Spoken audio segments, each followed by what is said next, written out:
ako po ay isang Filipino. Oh, yun lang po. At Maraming lalo-lalo salamat. na po, hindi po ako spy. Okay. Sabi mo. Ako po ay isang Filipino at hindi po ako spy. Thank you.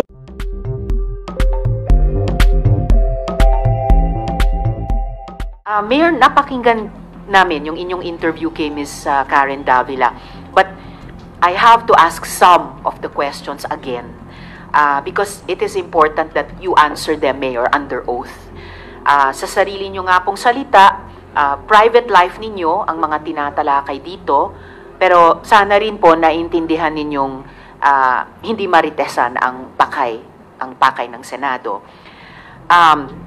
May Pogo mega complex sa likuran ninyo at nabigo kayong gampanan ang tungkuling bantayan ang bayan ninyo bilang opisyal ng ating gobyerno. Sa halip, napakalalang mga krimen at kung ano-anong kababalaghan ang nangyari dyan at maraming indikasyon na ang rason kung bakit tayo nakarating sa puntong ito ay kayo.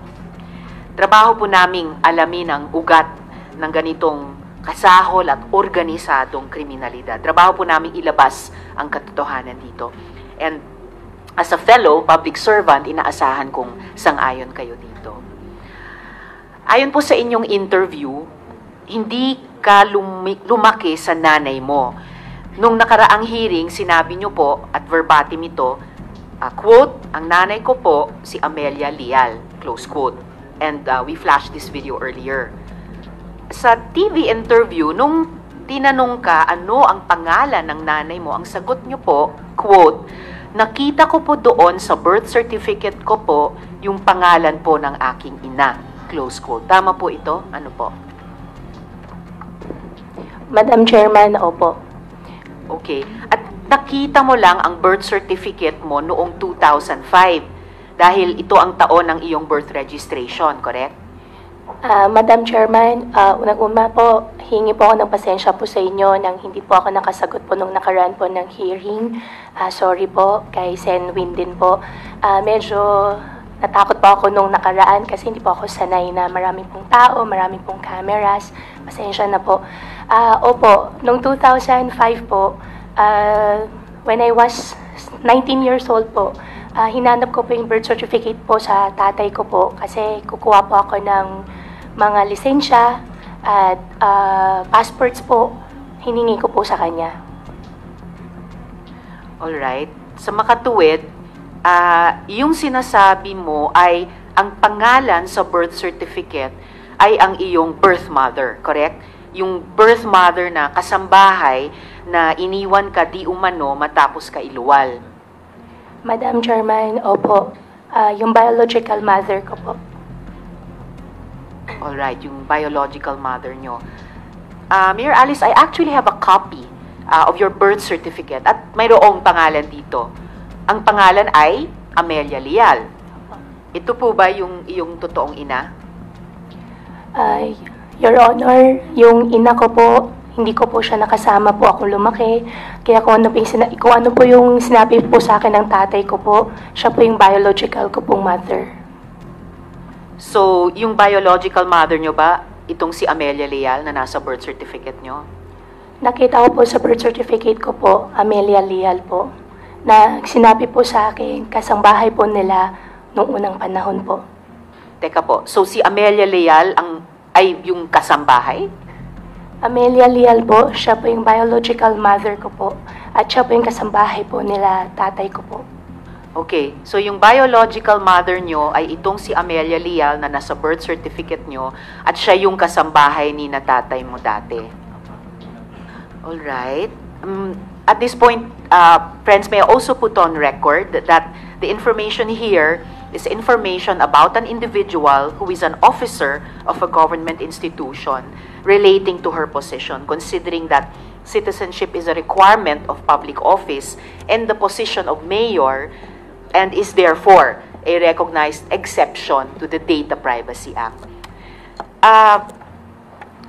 Sinabi niyo po, Mayor, na nalaman mo lang ang pangalan ng tunay mong ina nung nakita mo ang birth certificate.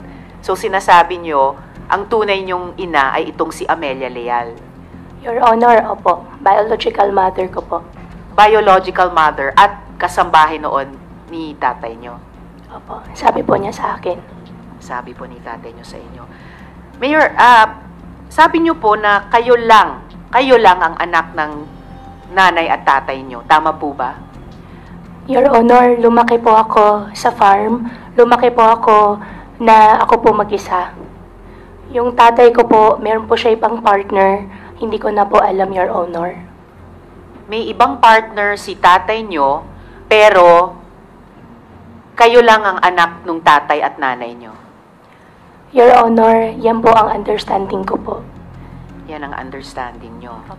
So, presumably, kung may mga kapatid ka, sila'y half-siblings at iba ang nanay nila. At ang nanay nila ang legal wife ng tatay mo?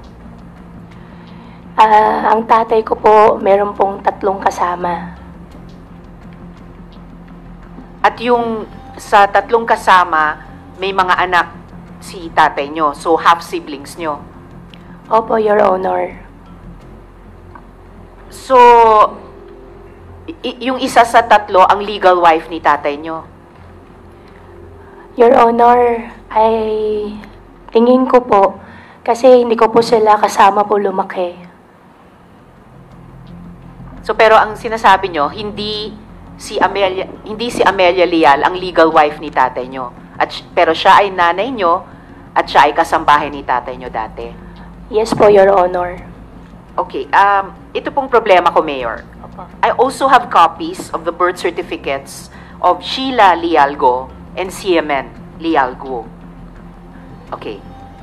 I note that the information contained in these documents is necessary to present in these hearings for the Senate to properly carry out its authority to conduct investigations and ferret out the truth behind these issues we are confronting, thus constituting an exception to the Data Privacy Act. However, out of an abundance of caution, niredact po namin yung ilang portions ng birth certificates ni na Ms. Sheila Guo at Mr. Siemen Guo dahil hindi sila public officers. Ngayon, sa mga dokumentong ito, pare-pareho kayo ng nanay nyo ay si Amelia Leal at ang ama ninyo ay si Angelito Guo. So, sa totoo, 3 po ba kayong anak ng nanay at tatay nyo? Your Honor, hindi po ako yung nag-prepare po ng birth certificate po nila. Kaya wala po akong idea po. Natanong ko rin po sa tatay ko po, after po nung last Senate hearing po, tinanong ko po sa kanya kung kapatid ko po ba yung dalawa, and he said yes po. Alright, so kinonfirm ni tatay nyo na sina Ms. Sheila Leal Guo at Mr. Siemen Leal Guo ay mga kapatid nyo. Yes po, Your Honor. At kinonfirm nila na mga kapatid nyo sila. Kinonfirm po sa akin ng tatay ko po. Naitanong ko po sa kanya. Alright. So, base pa rin sa mga dokumentong ito, una yung birth certificate nyo at ngayon yung birth certificate ng dalawang kinonfirm ni tatay nyo na kapatid nyo, paano po yung iniwan ka ng nanay mo nung pinanganak ka ng 1986, pero siya pa din ang nanay ng kapatid mong si Siemen na pinanganak naman nung 1988? Your Honor, hindi ko po nakita yung birth certificate po nila at hindi rin po ako yung nag-prepare po. Wala po akong idea po doon sa birth certificate po nila. Madam Chair, pwede makasingit? Yes, Sen. Rafi. Kasi during the last hearing, she did mention na siya po ay a love child, right? Okay? Pero alam mo ba na kasal yung father mo at saka mother mo? Naitanong ko rin po sa kanya, sabi po niya sa akin, hindi po sila kasal. Bakit nakalagay sa birth certificate na kasal? Married October 14, 1982, Angelito Go and Amelia Leal. Senwin, wala po akong idea po doon sa birth certificate ko po na hindi po ako yung nag-prepare po ng birth certificate ko po. You did not prepare the birth certificate. Okay, andun na tayo. Pero at least you should have asked your father na bakit ganito. Sabi mo, kasambahay siya. Eh kung kasambahay siya, eh bakit kasal kayo? Bago ka pinanganak, kasal na sila. And then lumilitaw sa birth certificate, kasal din siya. Iba-iba yung date ng kasal ng father mo dito sa mother, supposedly mother mo. So parang twice kinasal yung mother mo dito kay Amelia. Hindi mo ba tinanong sa papa mo yung discrepancy? I would have asked it, especially ikaw, mayora ka na. You didn't ask that. Your Honor, hindi po kasi namin pinag-uusapan po sa bahay regarding... I don't think Opo. so. I don't think so. You bilang nasa public service na holding a higher office at LGU, you would have been curious. Di ba? Kasi sabi mo, sooner or later, ito'y mauungkat, ito'y tatanungin sa akin. Kailangan ready ako sagutin yan. And I should tell the truth. And you should have anticipated the fact na ikaw ay bahalang araw mapapatawag sa isang hearing tulad nito. So in this case, you are not prepared. Halatang may mga butas ng my statement mo. Kasi you should have asked your father, Dad, kung ako'y love child, how come na kasal pala kayo ng nanay ko? Tapos pa na yung sabi mo na nabuntis lang at pagkatapos ng mabuntis, tumakas na. Umalis na yung nanay mo. Hindi, lumilitaw dito. Nagpakasal pa ulit yung papa mo sa mama mo.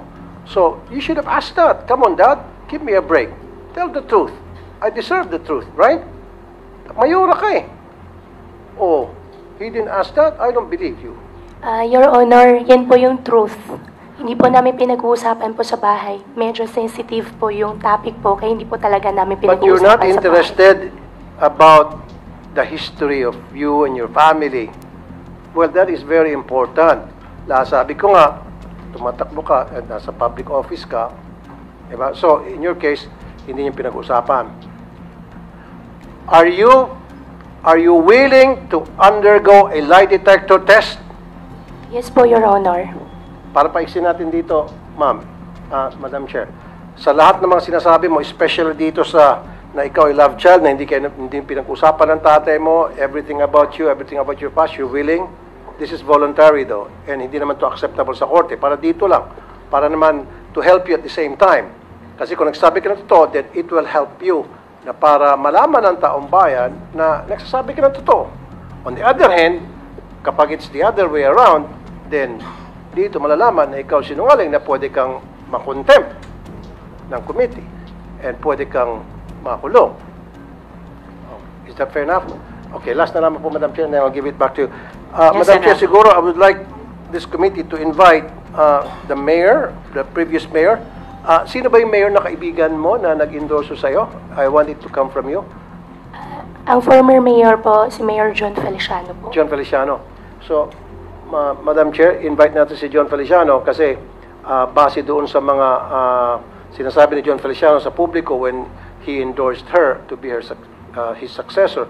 Sabi niya, is a good friend, etc., etc. So, maraming alam si Mayor kasi hindi naman siguro endorse ni Mayor itong si Ma'am Alice Go kung hindi niya talaga ito sapat na kakilala. So, maybe the previous mayor, the ex-mayor can shed light about who really Mayor Alice Go is. Salamat, Madam Chair. I'll give it back to you for later. Salamat, Sen. Rafi. As the Chair mentioned earlier, para sa susunod na hearing, iimbitahin nga natin yung kumadrona na nagpanganak kay Mayor. Yung mga tanong tungkol sa sinong tumanggap ng late registration, maitatanong na natin ngayong araw dahil nandirito ang LCR ng Tarlac. Imbitahin din sa susunod na pagdinig yung chair sa barangay na nagbigay ng permit para sa farm, si Mayor Feliciano nga.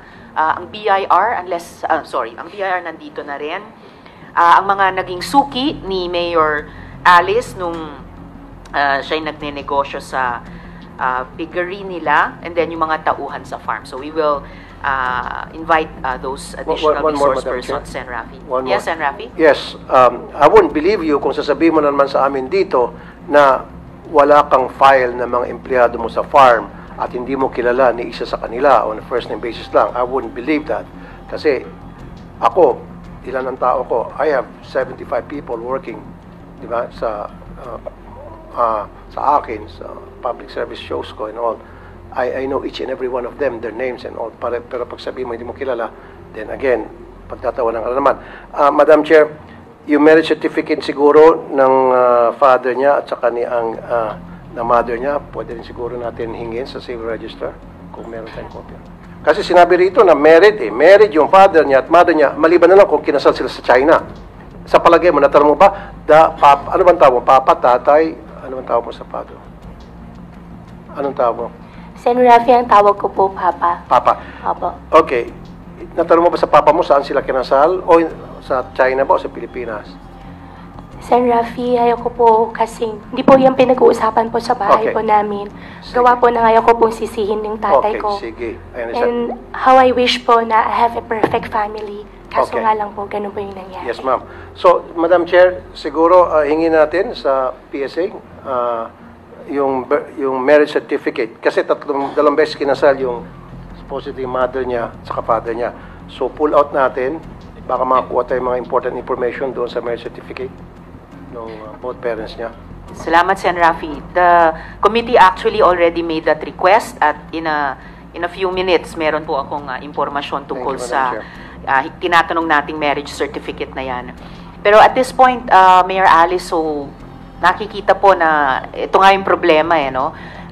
You did not prepare your birth certificate, pero di maipagkakaila na butas-butas po yung birth certificate nyo. At lumalabas po sa pagtatanong po namin, matatanong talaga, akala ko ba nawala yung nanay ninyo? Parang matagal naman yung relasyon nila nung tatay nyo. 3 ang anak. At by the way, iba po yun sa kwento nyo sa interview, no? Na napanood naming lahat. And here's another issue, Mayor, sa birth certificate na nagko-contradict sa kwento ninyo. Your parents are listed nga as married. Meron pang date of marriage, no? Yung October 14, ito, 1982. Date of marriage. Paano mangyayaring kasal sila kung sabi mo, ang birth mother mo ay yung kasambahay sa bahay ng tatay at nanay mo? Your Honor, yung biological mother ko po ay kasambahay po ng tatay ko po. Ako po, lumaki po ako sa farm. Pero, sorry, Madam Chair, malayo yung sagot yes, niya. Sen. Rafi. Yun na nga po. Paano mo mapapaliwanag na yung date ng kasal ng magulang mo na iba-iba dito sa 3 birth certificates ninyong 3 magkakapatid na kinonfirm ni tatay mo na sina Sheila at Siemen Lialguo ay mga kapatid nyo, pero sa mga birth certificates ninyo, iba-iba ang petsa ng kasal nila. At date din ng kasal ng magulang ni Sheila Lialgo, na ang pangalan din ay Angelito Guo at Amelia Leal, pero hindi date ng marriage ng magulang ni Siemen Lialgo. Na pareho ding sina Angelito Guo at Amelia Leal, ang magulang. So, paano nyo maipapaliwanag yun iba-iba ang marriage date sa birth certificates ninyong 3? Your Honor, as much as possible, ayoko na pong sumagot ng hindi ko po alam. Pero hindi ko po talaga alam at hindi po ako yung nag-prepare po nung birth certificate ko po. Madam Chair, pwede makasingit ulit. Alright, Sen. Rafi. Okay, ito lang, Mayor, sabi mo, kasambahay yung mama mo, itong si Amelia Leal. So, ibig sabihin kasambahay, nagsisilbi doon sa papa mo. Sinong kasama ninyo? Kwento ba yun sa iyo ng papa mo habang nagsisilbi bilang kasambahay yung mama mo sa household ninyo? Your Honor, hindi na po na-disclose po sa akin ng tatay ko disclose. po. Okay, so lumilitaw dito, amo, yung tatay mo, habang siyang amo, nandiyan yung kasambahay ninyo, naglilinis, inutusan, pamalengke, kasal sila. Kasal sila, tinuturing niyang kasambahay. Kasi married, sabi rito married sila.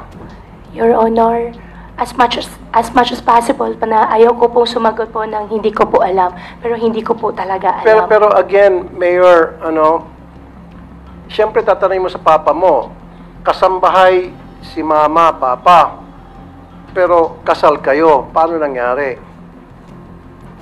Your Honor, hindi Ang ko... sinasabi ko lang po kasi, it will be but natural and human reaction na para mag-usyoso ka sa ganitong klase mga impormasyon na makikita mo na it's about your history. Are you not interested about who you are? Your Honor, mahal Kumbaga, no, don't use that word, mahal mo sila. Kung mahal mo sila din, dapat sila din mahal ka rin. And then, yung both parents mo nagbibigay ng mga information about you, about their lives. Kasi, paulit-ulit mo sinasabi sa hearing na to, kasambahay, kasambahay, kasambahay. So parang fairy tale, pinapalabas mo na kawawa ka, na galing ka from humble beginning and nagsikap ka, yumaman ka, etc. Hindi. Don't use that word kasambahay kasi pinagluloko mo lang kami. Madam, nobody will believe you. You keep stating na kasambahay. Paano maging kasambahay yung nanay mo kung sila ay kasal ni papa mo? Maliban na lang kung si papa mo ay nagsisinungaling dito sa birth certificate. And what is the reason why would he lie? Di ba? Bakit magsisinungaling yung papa mo? And then, again, sinabi ko na to for the nth time, and hindi ka interested na si papa mo nagsisinungaling? Hindi mo lang sinabi na, bakit kaya ito si papa sinungaling? Bakit kaya si papa ay magsalita? Siyempre, usyusohin mo yan. Papa, sinasabi mo, kasambahay si mama. O, pero kasal pala kayo ni mama. Papa, 2 beses kayo kinasal ni papa. Ay, papa, 2 beses kayo kinasal ni mama. Bakit? And yet, you keep insisting na kasambahay si mama. Those things na very simple, you should have asked. But you did not, right? Why? Your Honor, yung birth certificate ko po, binigay po sa akin ng tatay ko nung hiningi ko po sa kanya. Ang nabasa ko po doon sa birth certificate ko po, nakalagay po doon, yung biological mother ko po ay housekeeper. At pasensya ka na, Sen Rafi, ayaw ko po sisihin yung tatay ko. Mahal ko po ang tatay ko. Wala po tayo, madam, Kaya hindi po- wag niyo pong ilalayo yung topic. Wala pong kaming sinisisi rito. Hindi namin sinisisi papa mo, hindi namin siya hinuhusgahan, hindi namin sinuhusgahan din mama mo. Ang sa amin lamang is trying to find the truth. In this case, while we're trying to find the truth, parang lumilitaw, maraming butas yung mga statement mo, nagsisinungaling ka, may tinatago ka talaga. Kasi Sen. Rafi, hindi tumatagpit just sa point. Thank you, to, ma'am. at this point, acknowledge the presence of the Senate President Pro Tempore, Sen. Jinggoy Estrada. Salamat sa pagdalo. Sana maintindihan mo, Mayor Go, kasi ang ginagawa mo, nililihis mo kumukuha ka ng simpatiya sa publiko kasi that's what the public really wanted to hear, na yung mga sad story, mga fairy tales, mga teleserye, gusto mong pumunta doon pero no, wag mo kami lisin doon. We know better. Okay? You cannot use that. Wag ka magpapakaawa dito po, Mayora. Alam naman namin talaga kung sino ka. Kaya lang, it's very hard for us right now to find out. That's why we're trying to get more information about who you really are. Because we know, and everybody knows here, everybody who's listening and watching, and you know in your heart, na inconsistent ka and you're lying. You're lying through your teeth. Sometimes kasi sa pagsisinungaling mo, akala mo yung pagsinungaling mo nagiging totoo na. Because sanay ka sa pagsinungaling, you've been living in a life of lie. Base po dun sa mga statements na mga binitiwan mo na sa amin. Salamat yan muna, Madam Chair. Salamat, Sen. Rafi. So sige, para lang tapusin na natin yung kwento dyan sa marriage certificate na yan. At ito po yung malala, Mayor. Nung pina-check ko po, wala pong record ng kasal sina Angelito Guo at Amelia Leal. Okay? So yan ang sinasabi po ng PSA certification natin. At ito ang higit pang malala, walang birth record at all sina Angelito Guo at Amelia Leal. So, may tatanong talaga, hindi po kaya Angelito Guo and Amelia Leal Guo don't even exist? Ha? Itong dalawang taong ito, na according to the documentary evidence have 3 children, but according to you, Mayor, have only 1 child, apparently don't even exist. So, hindi ko maklaro, lumalabo po yung kwentong buhay ninyo. Ha? And next question, ang tatay niyo po ba ay Chinese, Filipino, o Filipino-Chinese? Final answer please ha, dahil itong lahat na tatlong sagot ay nasabi nyo na sa iba't ibang pagkakataon. Madam Chair, ang tatay ko po ay Chinese. Okay, siya ay Chinese. So, taga saan po siya sa China? Taga Fujian po. Fujian. So, tama yung lumalabas sa social media na taga Fujian sila. Okay? So, ayan, mga social media posts. At babalikan ko yung Fujian mamaya, okay? Kung siya ay Chinese, yung tatay nyo, bakit kaya ang sabi sa birth certificate mo na ang tatay mong si Angelito Guo ay Filipino? Bakit ganun? Your Honor, yung Angelito po, yan po yung Filipino name po ng tatay ko. Pero yung citizenship po yung tinatanong ko, Mayor. I had this check po And the Chinese national cannot have two citizenships. Yes. Wala po silang dual citizenship. Why would you say he's a Chinese national with a Chinese passport? Pero ang nakalagay sa birth certificate mo ay Pilipino siya. So, naiintindihan mo ba kung bakit ang gulo-gulo po ng kwentong buhay nyo tungkol sa pamilya nyo? So, bakit? Your Honor, yung tatay ko po ay Chinese passport holder. At siguro po, Your Honor, maganda rin po na i-check din po natin dun sa birth certificate ko po kung ano po yung mga naka-attach po na documents po sa kanila. Walang problema sa pag-check sa attachments at itatanong din po namin yan mamaya. Pero, ang tinatanong ko po, bakit siya ay Chinese national with a Chinese passport at dahil wala silang dual citizenship, hindi siya pwedeng simultaneously Filipino citizen, pero ang citizenship niya, pangalang Angelito Guo sa inyong birth certificate ay Filipino siya. So bakit contradictory? Kung baga yung isa ay totoo pero yung isa ay kasinungalingan. Bakit po ganyan? Your Honor, ayaw ko po magsinungaling. Ang tatay ko po ay Chinese at hindi po ako yung nag-prepare po ng birth certificate ko po. Okay, so babalikan po natin talaga yung misteryosong birth certificate na yan. Na bagamat hindi kayo ang naghanda, pero nung umabot na po kayo sa age of reason, sa legal age, lalo na naging local government official pa kayo, eh dapat talaga naiklaro, matagal na. And Mayor, I am sorry, but even your revised story, no, yung napanood po naming lahat sa media, sa balita, parang hindi rin po totoo. Your birth certificate is riddled with holes. And if your birth certificate is the basis of your citizenship, so pati po yung citizenship nyo ay riddled with holes. Kung Chinese ang tatay ninyo, based on your own self-declaration, well, sa ilalim ng 1973 Constitution, na yan ang umiiral na konstitusyon nung taon ng inyong pagkapanganak, 1986, kailangan Pinoy si nanay nyo para maging Pilipino rin kayo.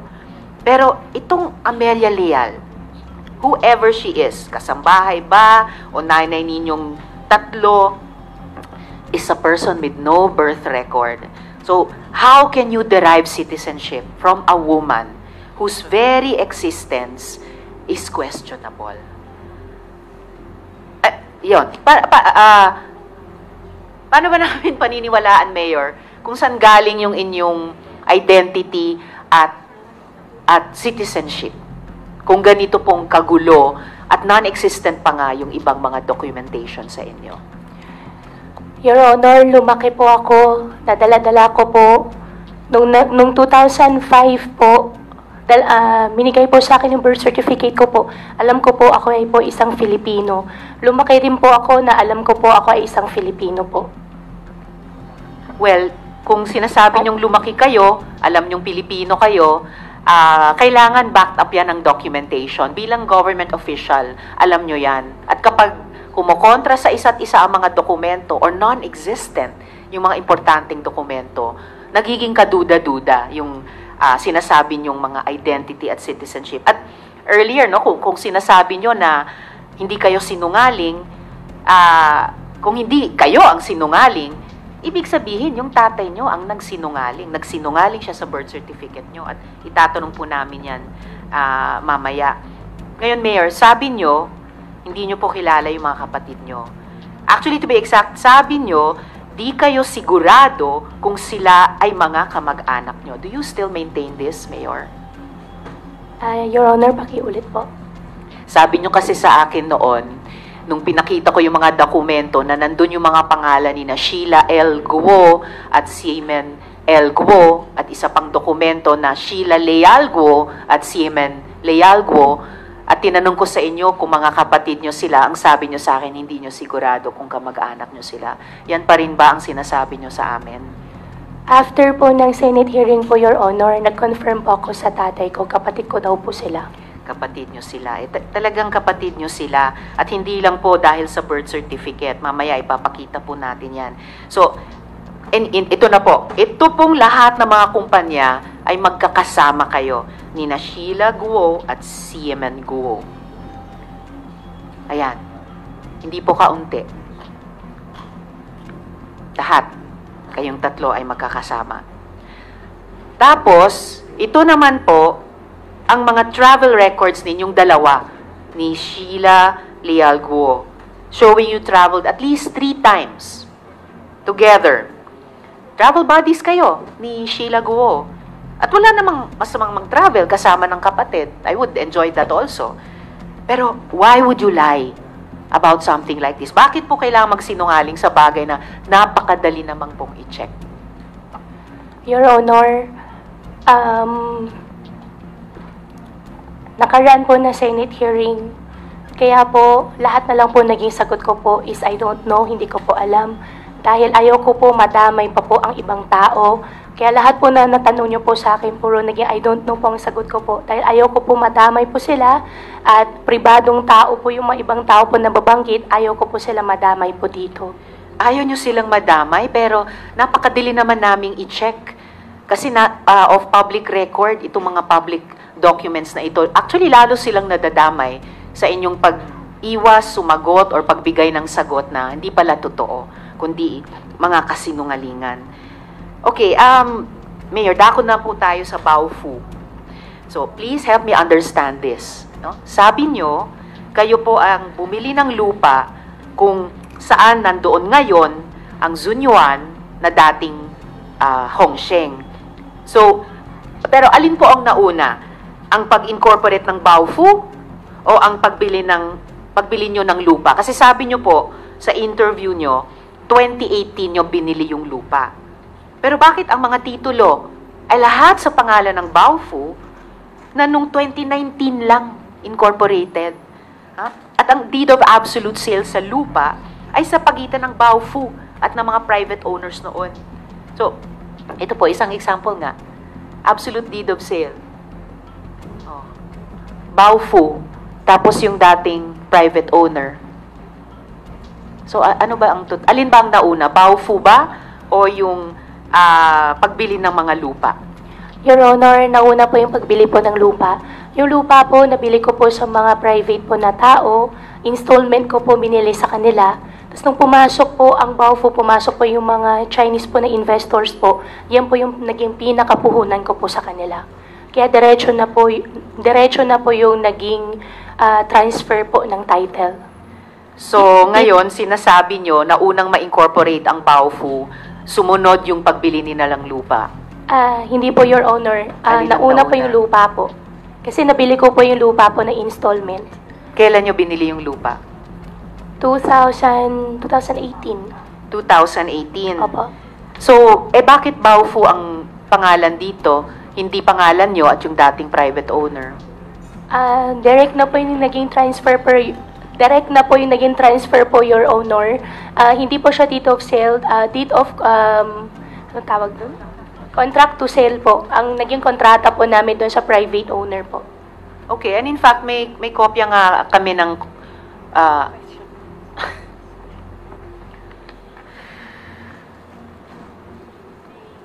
may kopya ba kayo nung contracts to sell na nakasulat doon na Alice Guo ang buyer? Your Honor, meron po. Pwede nyo bang i-furnish sa komite ang kopya niyan within opo. the day? Within the day, opo. Alright, salamat, Mayor. Kaya lang, okay, iintayin ng komite yung documents na yan. Pero, what this still looks like to me is that yung Baofu ang unang binuo, tapos ang Baofu ang nag-acquire ng real estate. And based on this one example of an absolute deed of sale, nabili nila sa private buyers. Dahil hindi pangalan nyo yung nandito eh. Hindi kayo party sa transaksyong ito. Hindi yung sinabi nyo nga na nagbebenta kayo ng baboy sa Clark, natalisod mo lang sila na mga may-ari ng restaurant, tapos sinabing parang, hey guys, ba't di nyo nalang gamitin yung lupa ko? Kasi parang yun po yung pinapalabas ninyo. This, just one copy ng absolute deed of sale ay pasisinungalingan yung sinasabi nyong bahaging iyon ng kwento dahil lumalabas dito ang nag-transact ng sale ay hindi kayo, kundi yung Baofu na at yung private owners. Your Honor, mag-provide po ako ng copy po sa inyo. Doon sa previous owner po, kung di po ako nagkakamali, mga Cruz po yata yung last name po nila. Meron po kami kontrata po na nakapangalan po sa akin. Conditional sale po kasi installment ko po binili yung lupa. At So alright, ano po yun? Opo, Your Honor. At nung nakausap ko po sila, pinadirect na po yung transfer po. Kasi yun yung naging pinaka-share ko po, yung lupa po nung tinayong compound po na Baofu. Naka-reflect ba sa contract to sell na isusumite nyo sa komite yung condition na sa deed of absolute sale, hindi na ang pangalan nyo ang lalabas, kundi yung Baofu at yung dating private owners? Meron po akong copy po noon, Your Honor. So, titignan po ng komite yan, Opo. i-expect po namin i-submit nyo sa Opo. amin within this day. Opo. And bakit ko po kinukulit itong puntong ito? Bakit important distinction ito? Kasi yung mga incorporators, co-incorporators nyo sa Baofu ay akusado at convicted ng criminal activities sa pinakamalaking money laundering operation sa kasaysayan ng Singapore. Ito po yun. Kaya, duda talaga po ako, Mayor, pasensya na pakalat-kalat lang sila sa Clark, nagpapatranslate sila sa inyo, at naisipan mo lang na i-alok ang lupang nabili mo na.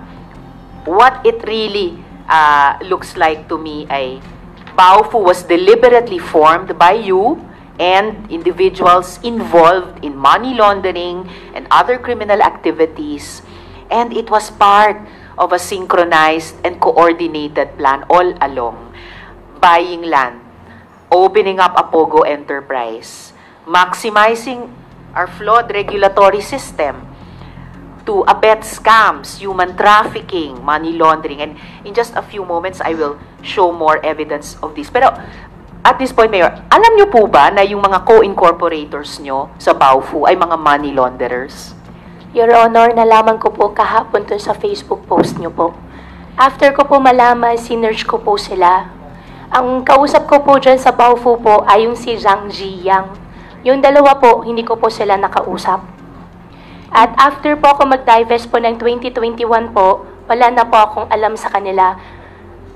Kahapon po nakita ko po doon sa Facebook post nyo po na sila po ay money launderer po sa Singapore at nag-research po ako through Google din po at nakita ko nga po na yung dalawa po ay sangkot nga po doon sa money laundering po sa Singapore. At kahapon ko lang po nalaman, gawa po nung nakita ko po sa Facebook post po ninyo, Madam Chairman. Hindi ba dapat kung papasok kayo sa ganyang kalaking negosyo, napakalaki kumpara sa mga nauna nyo ng mga negosyo, nagtatanong nga yung mga tao, ha? Mula piggery, papuntang Pogo, parang ang laking multiplied many times over. Hindi ba dapat nag-due diligence kayo? Kasi ang laki ng ipapasok nyong equity, yung mga lupang sabi nyo, binili nyo on installment over the years sa mga private owners, hindi po maliit ang 7.9 hectares, halos 8 hectares. Hindi ba kayo nag-due diligence sa makakasama yung mga co-incorporators? Sorry mama, hindi ako negosyante, pero alam ko mga negosyante, hindi umaalam lang sa pagkakatao ng mga co-incorporators nila. After matanong sila sa isang Senate hearing sa Facebook, due diligence dapat, di ba? Sa mga dokumento, sa mga government agencies natin. Your Honor, bago po nangyari po yun, ang kausap ko lang po dyan, si Huang Ziyang. Siya lang po yung kausap ko po. At ang katwiran ko po that time, since akin naman po yung lupa, majority po na sa akin, wala po mawawala po sa akin. At nung huli na lang po, naging POGO po yan. Nung una, primarily po, ang usapan po na project po ay housing. Yun po yung unang pinag-usapan po namin ni Huang Ziyang. Si Huang Ziyang po, nakilala ko po siya sa Clark na marami po siyang restaurants at binibentahan ko po siya ng baboy. At okay naman po yung naging transactions po namin. Mabait naman po siya. At in-offer ko po sa kanya na tayuan po yung lupa ko po sa Bamban. Well, medyo, okay. Inuulit nyo yung ilang mga detalye dahil gusto nyo ngang maintindihan namin sa ganyang perspective yung kwento. But lalo lang dumadami po yung things that don't add up. Balikan ko lang po yung sabi nyo kanina, kinonfirm nyo taga Fujian. si father ninyo. Alam niyo po ba na ang kasama niyo sa Baofu ay mga taga-Fujian din? In fact, ang tawag sa kanila ay Fujian Gang. At kayo ba ay kasama din sa Fujian Gang na yan? Hindi po, Your Honor. Pero alam po ba ninyo na taga-Fujian sila? Hindi ko po alam taga-Fujian sila. Ang alam ko po si Huang Jiyang, hindi po taga-Fujian somewhere malapit po sa Xiamen pero hindi po Fujian. Si Huang Jiyang. Mayor, kahit hindi pa kayong mayor noon, pero again, sobrang malaking pagkukulang sa due diligence. Hindi nyo alam taga saan yung mga co-incorporators ninyo. Sapat na sa inyo na si Huang Jiyang, alam ninyo, ay taga Xiamen. Hindi nyo alam na taga saan yung ibang mga co-incorporators ninyo? Yung dalawang co-incorporator po, Your Honor, ang nagdala po sa kanila si Huang Jiyang. Well, okay. Sabi nyo si Huang Jiyang lang ang kausap nyo. Pero si Huang Jiyang, di ba fugitive din siya? Matanong lang sa PAOK. Yusek Cruz, will it be you to answer? Ang tanong ko po kay Mayor ay, di ba, yung nag-iisang co-incorporator nila sa Baofu, na kilala nila ang pagkatao, Huang Ziyang, di ba fugitive din siya? Yes, ma'am. Yes. Actually, ma'am, subject po ito ng manhunt natin. Right. And this is the person who has 3 passports na pinakita po namin nung nakaraan. Okay, so sorry Mayor, no? Bukod sa ibang co-incorporators nyo sa Baofu na hindi kayo nag-due diligence, alamin ang background nila.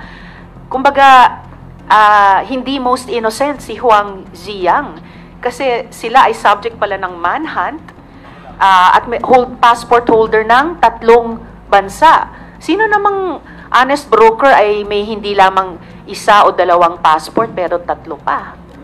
Your Honor, nalaman ko po na meron po siyang 3 or 4 na passport po dun sa last Senate hearing.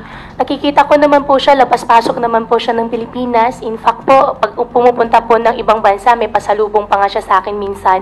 Kaya wala po akong idea po na siya po ay isang fugitive. So again, Mayor, no?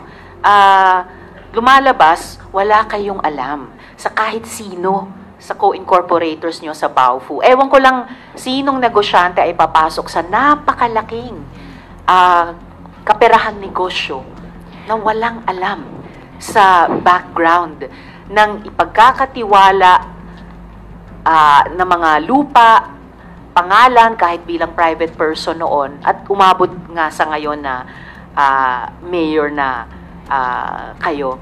At sabi nyo rin, Mayor, sabi nyo din na wala kayong business interests sa Zunyuan. Do you stand by that statement? Yes po, Your Honor. Your Honor, clarify ko lang po. Nung magkasama po kami sa Baofu po, hindi ko po talaga alam siya po ay isang fugitive. Nakilala ko po siya sa Clark, pero hindi ko po alam siya po ay isang fugitive. Labas-pasok naman po siya ng bansa, nakakakwentuhan, nakakausap naman po.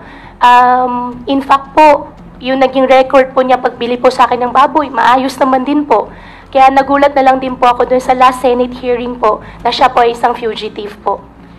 Well, di ba sinasabi although tungkol sa batas ito na ignorance of the law excuses no one.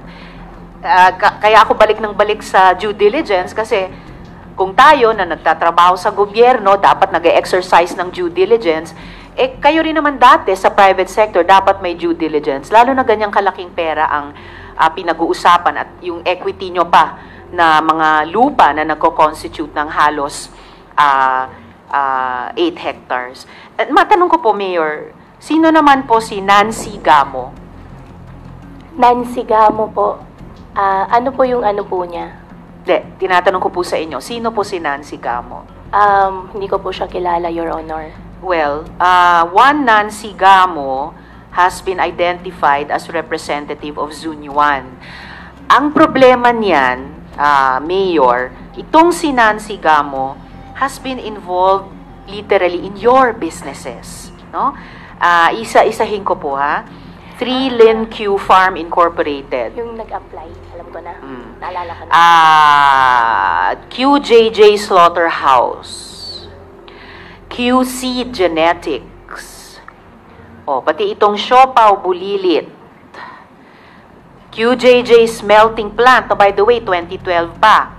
So mula siopaw hanggang smelting. And you know what's most troubling about this, Mayor?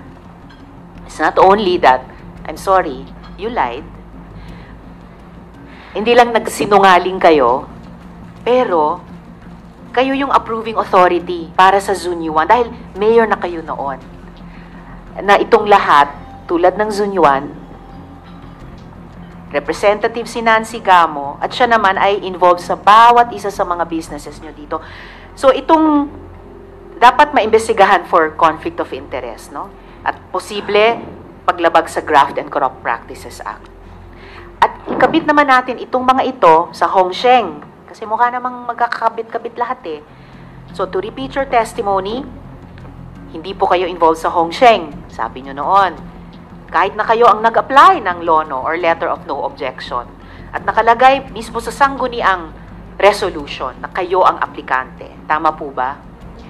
Doon sa LONO po, hindi po ako yung aplikante. Ako lang po yung nag-breach po sa kanila. Ako po nag-introduce po doon sa former mayor po. Yung Shi Chun-san po na sinasabi ko po. At Your Honor, pasensya na po. Nalala ko na po yung nasabi niyo po na Nancy Gamo. Yung Nancy Gamo po, siya po yung nag-prepare po ng documents ko po dati.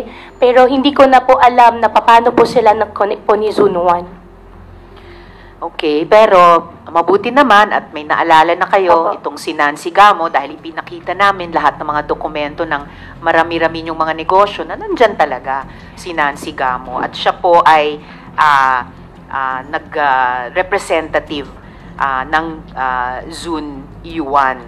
And sorry din po, Mayor, pero hindi po pwedeng sabihin na hindi kayo yung aplikante para sa Hongsheng bago kayo naging mayor. Dahil nandyan sa mga dokumentong ipinakita na namin kahit nung naunang hearing, nakalagay pa nga doon sa dokumento ng munisipyo, yung resolution, Representative Alice Guo of Hongsheng. At tama din po ba na yung relationship ng Hongsheng at Baofu ay bilang lessor at lessee lang? Your Honor, doon sa Hongsheng po, hindi po ako naging representative. Wala po ako sit not meet po na any documents po. Pinakilala ko lang po sila doon sa former po na mayor. At isang beses po nakapag-translate lang po ako sa kanila.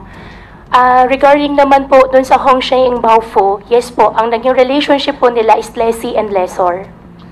Okay, bago sa pinagtatakhan ko dyan, well, sinasabi nyo hindi kayo yung representative ng Hongsheng. Pero ang pagkakilala ng dating municipal council sa inyo at nilagay nila sa resolution nilang dokumento ay kayo ang representative ng Hongsheng. Now, ang pinagtatakhan ko po, Mayor, itong sa usapin ng relasyon ng Hongsheng at Baofu. Bakit ang email address na npjimenez0712@yahoo.com na nakalagay na email address sa Certificate of Incorporation ng Hongsheng, ayan, ay siya ring email address sa General Information Sheet ng Zunyuan Technology bilang alternative email at email address ni Nancy Gamo sa Siopaw Bulilits Food at 3 Lin Q Farm. So tuloy, Mayor, you know what this looks like to me? Mukhang lumalabas kayo yung common denominator ng mga operations na to at mukhang posibleng nilukluk kayo na mayor para padulasin ang operations na ito. Your Honor, siguro po better po invite din po natin sila, Nancy Gamo, para malaman din po natin kung paano po naging email address po niya yung sa Zunwan. Your Honor, wala po akong kilalaman sa Zunwan. Tumakbo po ako ng mayor sa aking sariling capacity po, sa tulong po ng kaibigan, pero wala pong any involvement po ng POGO sa aking pagtakbo po ng mayor po sa bayan ko po. Approving authority kayo sa Zunwan, no? Dahil mayor kayo noon. Your Honor, pasensya na po. Nag-apply po si Zunwan po ng LONO po sa konsihal ko po, sa konsihal po ng Bamban. Ngayon po, nakapagbigay po din sila sa amin ng provisional license. That's the only time po na nagbigay po ako ng business permit po sa kanila. Stated po, 2nd, 3rd, and 4th floor po. O yun, 2nd, 3rd, and 4th floor. Nakapagbigay kayo ng mayor's permit para dun sa 3 floors na yon na POGO. Opo, Your Honor. At dahil yun lang din po yung nakalagay din po dun sa provisional license po na nasubmit po nila sa akin. At para sa kaalaman ng lahat, the committee invited Nancy Gamo pero no reply. At kung ganun pa rin hanggang matapos yung hearing ay isasabina na lang ng komite. Meron akong follow-up question sana sa isang sinabi nyo ngayon lamang, Mayor, nalimutan ko lang. Kung maalala ko mamaya ay itatanong ko po. Si Nancy Gamo po ba ay empleyado nyo? Your Honor, hindi po. So ano pong relasyon nyo kay Nancy Gamo? Ang Nancy Gamo po, sa kanya po ako nagpapatulong po mag-process po ng dokumento po dati. Doon sa mga nakastate po na mga companies po. Alright. Sila po yung kilala po sa pamilya po namin. At siya yung kinikilalang representante ng Zunyuan dito sa ilang mga dokumento. Your Honor, Nakuha na. tutulong din po ako na hanapin po siya at itatanong ko rin po sa kanya kung paano po nangyari para mag-clear din po yung pangalan ko po sa Zone 1. Okay, salamat para dyan, Mayor. Opo. Madam Chair, if I Ngayon, may. yes, of course, Sen. Jinggoy. May I ask if this committee invited the father of the mayor? Not yet, Sen. Jinggoy. Maybe we can invite him the next hearing, Madam Chair. Will do, Sen. Jinggoy. Salamat po. Mayor, nung nakaraang hearing, ito, importante sa amin to at importante sa akin. Pinangako nyo na dadalhin nyo yung inyong latest SALN. Pahingi po nung kopya nun. Nasubmit na po, Your Honor. Comsec, pwedeng pahingi po ng kopya.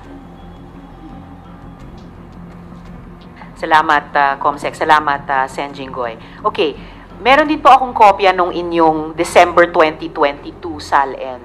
Opo. Sorry. Ito ay as of July 2022. Yung latest po ninyo para sa year 2023. Your Honor, andyan na rin daw. Andyan na rin po.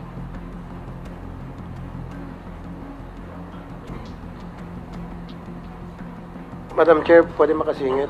Yes, just before the chair recognizes Sen. Rafi, ang hawak ko ngayon ay 2 kopya nung SALN as of July 1, 2022. Yung pong SALN 2023, Mayor, na pinangako nyo na dadalhin nyo. Pahingi na po ng kopya. Your Honor, andyan po yung copy po. Nasaan? Part po ng compliance po. Naka-attach daw po. Comsec?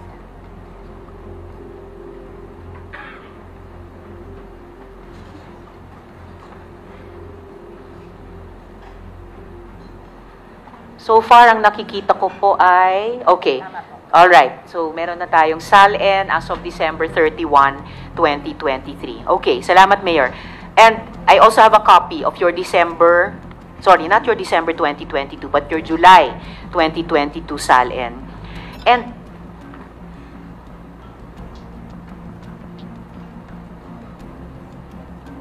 Madam Chair, pwede makasingit? Yes, and Rafi. Kasi may nakita ako dito sa kanyang SALN na marami siyang dump truck at helicopter. Right? You own this? Wala kang partner dito. Sarili mo ito. Ikaw nagmamaya dito. Nakarehisto sa'yo lahat to.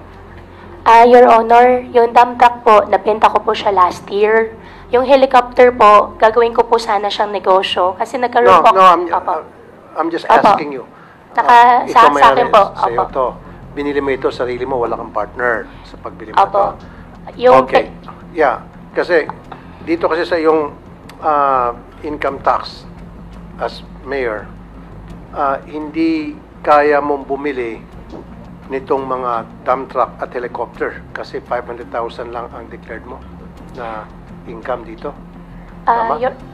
Okay. Opo. So, siguro, dun sa business mo, nakadeklara to. So, magkano sweldo mo dun sa negosyo? Your Honor, hindi po siya sweldo. Binibigyan po ako ng tatay ko po. In fact, yung helicopter po, partial po ng pinagbayad ko po doon sa helicopter po ay galing po sa tatay ko po. Kaya nga po, lahat ng income mo dapat na pumapasok sa'yo, dapat deklarado sa BIR yan at binabayaran mo ng tax. para malalaman kung saan galing yung pera na pinambili mo rito. Kasi right now, I don't see any documentations na madja-justify itong malaking amount na sabi mo wala kang partner, mag-isa ka lang, pangalan mo, na paano mo nabili ito? Saan pera nanggaling to? Siyempre, sabi mo sa negosyo mo. Now, nagbabayad ka ba ng tax doon sa negosyo na pinagkakitaan mo? Meron ba, Madam Chair, pwede ba tayong humingi ng dokumento sa BIR kung meron na para magkaroon siya ng ganung kalaking amount na makabili siya ng dump trucks, 1, 2, 3, makabili pa siya ng mga motor vehicles and helicopter. Yes, Sen. Rafi. This is a Actually, lot of nandito money ang by the BIR. Baka gusto nilang sagutin yung tanong, sagutin din yung tanong BIR, ninyo. meron ba tayong, makakuha ba kami ng dokumento pertaining to this na she was able to acquire all these expensive vehicles and of course helicopter? Attorney Tibayan, or yes, please. Good morning po. Yes, we can request that, Madam Chair. If we may lang po, since it's covered under Section 270 of the Tax Code, may we request from the Mayor a written consent allowing us to provide this committee the requested documents po. So, Mayor, pwede nyo bang bigyan ng written consent ang BIR para ma-issue nila sa komite kasama si Sen. Rafi yung hinihinging dokumento? Opo, Madam Chairman. At yung pera po na pinagbili ko po doon sa helicopter po ay galing po sa tatay ko po. Okay. Ano po ng trabaho ng tatay mo? Bakit mayaman siya at marami siyang pera? Yung tatay ko po, meron po siyang embroidery po dito sa Pilipinas at may negosyo po siya sa China. Okay. So, BIR, pwede ba tayo pwede natin makita yung income tax o kung nagbabayad ba ng tax itong papa niya doon sa kanyang embroidery na para magkaroon ng perang pamana dito kay Mayor Go at pambili niya ng kung ano pa mga luho or mga helicopters? Attorney Tibayan? Including po yung father niya, yung tax returns ng father niya. Well, the father siguro must be here, right? Yes po. Okay. So Mayor Go, so sabi mo may embroidery. Saan po yung embroidery factory? Is that a factory? Yes po, Your Honor. Anong pangalan? QJJ Embroidery po. Nasa Marilao, Bulacan. Marilao, Bulacan. Opo. Okay. Ilan ang empleyado po nito? Hindi po ako yung nagmamanage po dun eh. Pero sigurado po ako may empleyado po doon. Okay. Marami po. So siya po ang nagbigay ng kapital sa inyo? Para Yung tatay ko po, nagbibigay po siya ng pera po sa akin. Magkano po ang mabinibigay na pera sa iyo? Hindi po siya in a monthly basis po, Your Honor. Pero yung capitalizations, di ba nakapagbigay siya kaya ka nakapagpatayo ng mga iba't ibang negosyo? Yung embroidery po, ang nagmamanage po is yung tatay ko po. 14 years old pa lang po ako, nag-umpisa na po ako maghanap buhay, magtrabaho. At every now and then po, binibigyan po ako ng tatay ko po. Pero nagbigay sa iyo ng malaking pera, big chunk of money, binigyan ka ng father mo. Kaya yun ay nagamit mo para i-invest sa mga negosyo mo. Opo, Your Honor. Pero hindi po siya biglaan. Unti-unti, nagbibigay po siya sa akin. Okay, was that declared to the BIR? Tapos unti-unti money hanggang sa lumaki at naging enough para makapagpundra ka ng negosyo. Kasi dapat pag nagpundra ka ng negosyo, dapat masabi mo doon kung saan ang source noon. Opo, Your Honor. Ang understanding ko po, since hindi po siya income, kaya hindi ko po siya dineclare po. But that has to be declared BIR, di ba? So anybody, anything na pera na pumasok sa iyo at yung perang yon ininvest mo sa negosyo, that has to be declared sa BIR. Attorney Tibayan? Attorney? Yes po, basta may income po na re-receive, no? Even if at the end of the day, marami expenses, nag-file pa rin po dapat. Para sa iba pang karagdagang mga balita at impormasyon, ay huwag po nating kalimutang mag-like, share at comment sa video na ito, at huwag po rin nating kalimutang mag-subscribe to continue supporting us. Maraming salamat po sa inyong panonood, at naway tangkilikin po ninyo ang aming YouTube channel.